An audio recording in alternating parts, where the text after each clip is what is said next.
the upriver season is already over, ending at 1 o'clock this afternoon. Now for an NBC 26 follow-up on the lakeshore, where we've been following a community fighting the use of wake boats. Now, 2 measures are making their way through legislation, and neighbors are worried. I'm your Lakeshore neighborhood reporter, Abby Hamachek at Cedar Lake. I was here last summer talking about wake boating and its damaging effects. And although the water is quiet now, the state is making waves.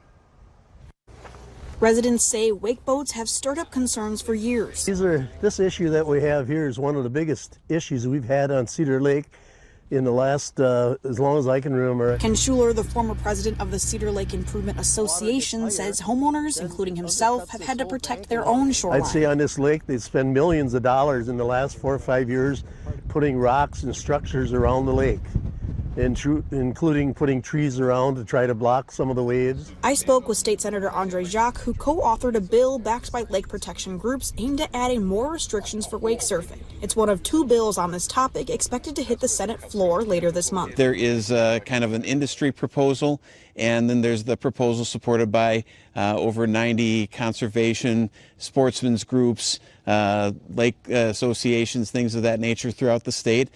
And so I put forward legislation last session that would have really counteracted the wake boat industry proposal. I visited the lake on Monday and ran into Mark Thomas, who was repairing his own shoreline. We're taking rocks that we had delivered from the local quarry, and we're putting them along the shore here to help mitigate the wave action. I don't know how I feel about that. I'd rather not put in the effort. Scott Otterson also owns property along the lake. He says it's not just about the shoreline. Wake boats can disturb fish beds and reintroduce phosphorus into the water. But he says not all boating is problematic, even on this shallow lake. The boats can still be used. We see the boats being used without their bladders for tubing, water skiing. Those activities can still occur.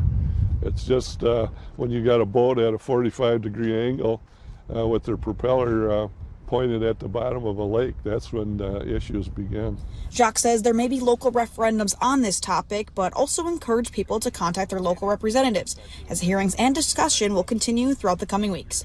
In Manitowoc County, Abby Hamachek, NBC 26.